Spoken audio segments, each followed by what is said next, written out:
नमस्कार दोस्तों, मैं प्रियंका शर्मा स्वागत करती हूं आपका आपके अपने चैनल शिक्षा अभ्यास पर।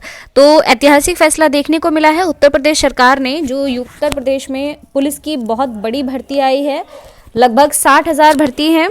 उसके लिए जो एज का क्राइटेरिया था उसको बढ़ा दिया गया है। तो अब जितने भी पुरुष वर्ग के लोग हैं वो 25 वर्ष तक उसके लिए एलिजिबल हो गए हैं, और जो महिला हैं वो आपकी 28 वर्ष तक एलिजिबल हो गई हैं।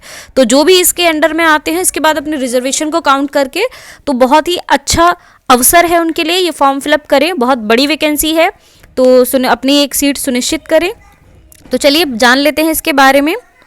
आगे हम देखें, इसमें जो आपकी वैकेंसीज हैं वो अनारक्षित में है आपकी 24,102 वैकेंसी, ईडब्ल्यूएस में है आपकी 6,024 वैकेंसी, अन्य पिछड़ा वर्ग में है 16,264 वैकेंसी, अनुसूचित जाति की है 12,650 वैकेंसी, अनुसूचित जनजाति की है 1,204 वैकेंसी। तो टोटल आपकी हो जाती है 60,244 वैकेंसी। तो आप देख सकते हैं इतनी बड़ी भर्ती है आपकी।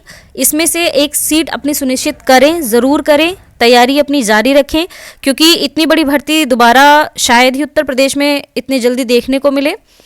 तो इसके लिए आप बिल्कुल ही तैयार रहें, फॉर्म ज़रूर डालें, क्योंकि देखिए अभी आपको इसमें एज रिलैक्सेशन भी मिला है। आगे जो भर्ती आएंगी उसमें एज रिलैक्सेशन भी नहीं मिलेगा, और तब तक एज आपकी नहीं भी रहेगी इतनी।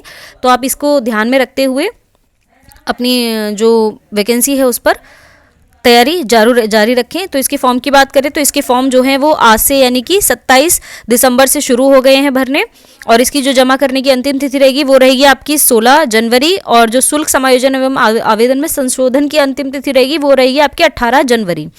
और इसका आवेदन शुल्क जो रहेगा वो रहेगा आपका लगभग 400 रुपये। हर एक बार चेक करने के बाद इसको देख सकते हैं, कोई भी भारत का नागरिक हो वो इसको भर सकता है, ठीक है। तो यानी कि अदर स्टेट लोग भी इसमें एलिजिबल रहेंगे भरने।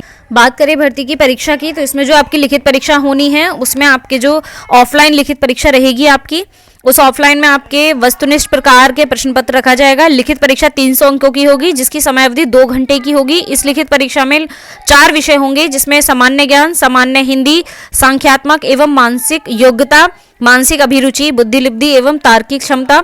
अभ्यर्थियों को लिखित परीक्षा में गलत उत्तर के लिए ऋणात्मक अंक प्रदान किए जाएंगे। तो इस लिखित परीक्षा में 150 प्रश्न होंगे, जिसमें प्रत्येक सही उत्तर के लिए 2 अंक निर्धारित है। आरक्षी भर्ती के नियमावली के अनुसार उक्त भर्ती में अभ्यर्थियों को गलत उत्तर के लिए 0.5 ऋणात्मक अंक प्रदान किए जाएंगे। मतलब कि अगर आपने कोई क्वेश्चन सही किया है तो आपके उसको एक क्वेश्चन के 2 नंबर मिलेंगे, और एक गलत क्वेश्चन के आपके 0.5 यानी कि आधा नंबर आपका कट हो जाएगा, ठीक है। तो इस चीज़ को ध्यान में रखते हुए आप अपनी तैयारी रखें।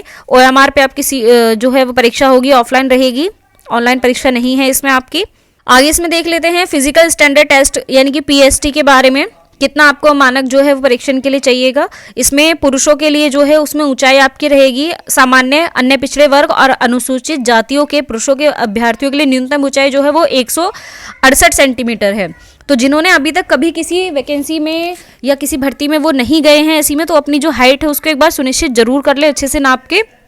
उसके अलावा अनुसूचित जनजाति के जो पुरुष अभ्यर्थी उनके लिए 160 सेंटीमीटर होनी चाहिए। सीने की बात करें तो सीना इसमें जो अभ्यर्थियों के लिए रहेगा सामान्य और अन्य पिछड़ा वर्ग और अनुसूचित जातियों के लिए वो रहेगा 79 सेंटीमीटर बिना फुलाने पर, और फुलाने पर कम से कम 84 सेंटीमीटर होना चाहिए। अनुसूचित जनजातियों की बात करें तो वहाँ उनके लिए 77 मीटर रहेगा, और फुलाने पर कम से कम 82 सेंटीमीटर होना चाहिए। और जो ये न्यूनतम 5 सेंटीमीटर सीने का फुलाव है ये अनिवार्य है, मतलब ये कंपलसरी है। और बात करें महिलाओं की, तो महिलाओं के लिए जो ऊंचाई रखी है वो सामान्य, अन्य पिछड़े वर्ग तथा अनुसूचित जातियों की महिलाओं के लिए 152 सेंटीमीटर रहेगी, और अनुसूचित जनजाति की महिलाओं के अभ्यर्थियों के लिए 147 सेंटीमीटर होनी चाहिए। वजन की बात करें तो महिलाओं का न्यूनतम वेट जो है वो 40 किलोग्राम होना चाहिए। मतलब कि कोई भी महिला अभ्यर्थी है उसका वेट जो है वो 40 से कम नहीं होना चाहिए। शारीरिक दक्षता यानी कि फिजिकल इफिशिएंसी टेस्ट की बात करें तो इसमें आपका जो पुरुषों के लिए है वो 4.8 किलोमीटर की दौड़ रहेगी 25 मिनट में, और महिलाओं के लिए रहेगी 2.4 किलोमीटर की दौड़ 14 मिनट में पूरी करनी होगी, ठीक है। बात करें आरक्षण की, तो आरक्षण में अनुसूचित जाति के जो होंगे उनको 5 वर्ष की आयु में छूट मिलेगी। और जो अनुसूचित जनजाति के लोग हैं उनको भी 5 वर्ष की छूट रहेगी। अन्य पिछड़ा वर्ग के लिए भी 5 वर्ष की छूट रहेगी। और जो आर्थिक रूप से कमजोर यानी कि ईडब्ल्यूएस वाले, उनके लिए आयु में कोई छूट नहीं है। तो इस चीज़ को ध्यान में रखते हुए अपनी एज के अकॉर्डिंग इसको आप फिल कर सकते हैं।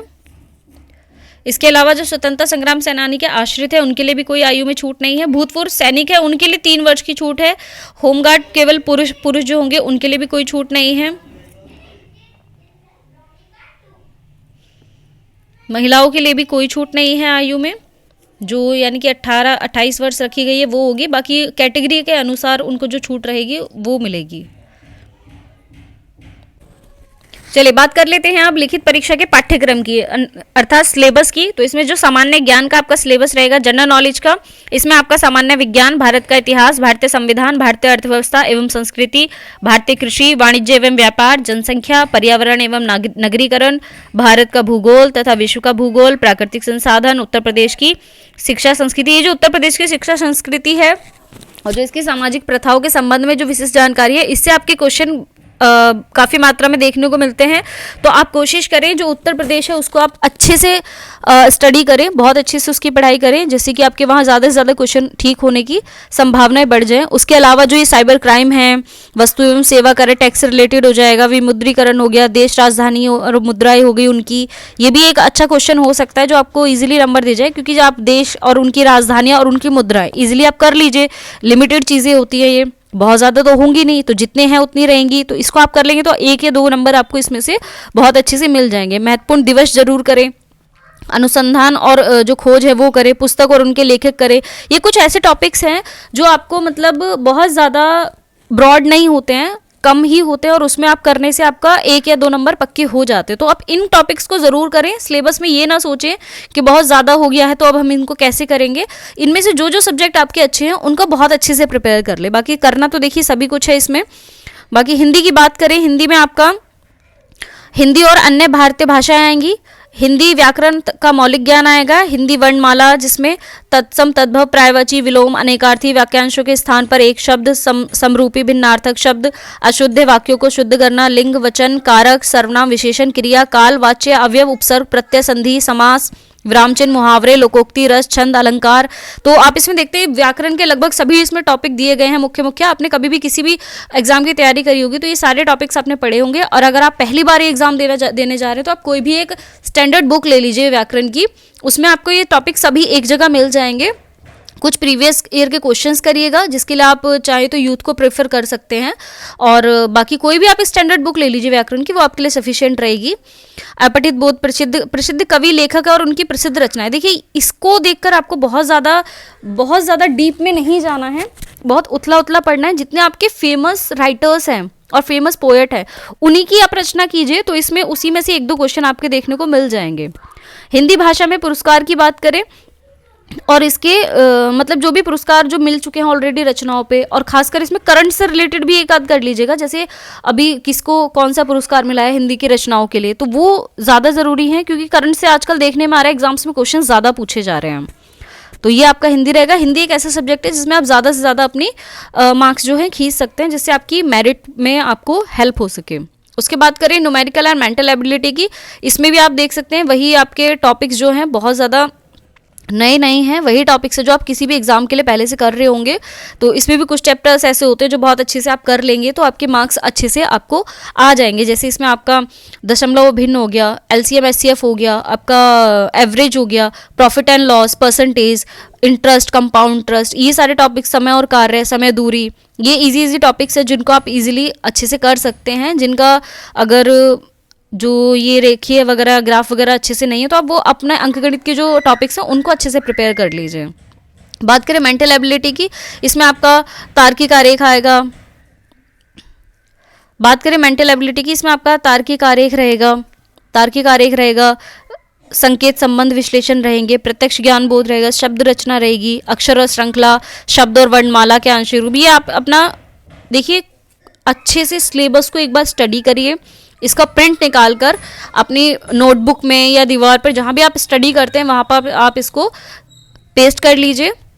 उसके बाद जो जो आप इसमें से एक एक करके टॉपिक उठाते जाइए, जो जो कंप्लीट होते जाएं उसको टिक करते जाइए, जिससे कि आपका कोई भी टॉपिक छूटे ना और आपको पता भी रहे आपका कितना % सिलेबस कंप्लीट हो चुका है, कवर हो चुका है और कितना रह चुका है। ठीक है, तो इस पर बहुत अच्छे से ध्यान दें। बाकी रीजनिंग के टॉपिक्स हैं, इसमें रीजनिंग के टॉपिक्स भी देखें आप, जो यहाँ पर आपको दिए हुए हैं, ये जो बुद्धि लब्धि में आपके दिए हुए हैं और आपके जो यहाँ पर हैं, ये सभी आपके रीजनिंग के टॉपिक हैं, इनको आप अच्छे से देखें। उसके बाद जो ये थोड़े से जो इसमें दिया है मानसिक अभिरुचि, मेंटल एप्टीट्यूड, इसमें जो है कुछ क्वेश्चंस आपके रहेंगे, जैसे कंडीशनल क्वेश्चन होते हैं, कंडीशन आपको दे दी, उसमें आपसे पूछा जाएगा आप क्या कर सकते हैं, कुछ इस तरह के क्वेश्चन रहेंगे। और कुछ रहेंगे बिल्कुल फैक्चुअल क्वेश्चन, जैसे कानून एवं शांति व्यवस्था, अपराध नियंत्रण, विधि का शासन, अनुकूलन की क्षमता, समकालीन पुलिस मुद्दे एवं कानून व्यवस्था, ये सारे मतलब ये टॉपिक्स हैं। इनको भी एक बार आप सरसरी नज़र से देखते हुए जाएं, जिससे कि आपका वहाँ पे कुछ क्वेश्चंस आपको अच्छे से मिल जाए। तो ये था आपका उत्तर प्रदेश पुलिस की भर्ती का नोटिफिकेशन, जिसको हमने देखा है, इसके सिलेबस पे ध्यान दिया है। तो आप इसका फॉर्म जल्द से जल्द जितना भी हो सके भर लीजिए। और इसमें एक पॉइंट और छूट गया है, वो मैं आपको बता देती हूँ, ओबीसी के सर्टिफिकेट से रिलेटेड है वो। इसमें जैसे कि आप देख सकते हैं, ये है आपका पॉइंट नंबर 5 है इसमें, अन्य पिछड़ा वर्ग के लिए जाति प्रमाण पत्र प्रारूप 1 अप्रैल 2023 या उसके बाद का, किंतु इस भर्ती हेतु निर्धारित आवेदन करने की तिथि तक का निर्गत होना चाहिए। मतलब कि आपका जो जाति प्रमाण पत्र है ओबीसी वालों का, वो आपका 1 अप्रैल के बाद का होना चाहिए और जो लास्ट डेट आपकी रहेगी उस तक का होना चाहिए। उससे पहले का जाति प्रमाण पत्र इसमें नहीं चलेगा। तो जिनके पास नहीं है अप्रैल से पहले का है, वो अप्लाई कर ले जल्द से जल्द अपना बनवा कर, और तब अपना अप्लाई करें, जिससे कि आपको आगे कोई दिक्कत फेस ना करनी पड़े। ठीक है, कोई प्रॉब्लम नहीं होनी चाहिए, तो इस चीज़ को ध्यान में रखें। तो दोस्तों मिलते हैं ऐसी किसी नई वीडियो में। अगली वीडियो में आप अपनी तैयारी जारी रखें और अपनी एक सीट कहीं ना कहीं ज़रूर सुनिश्चित करें।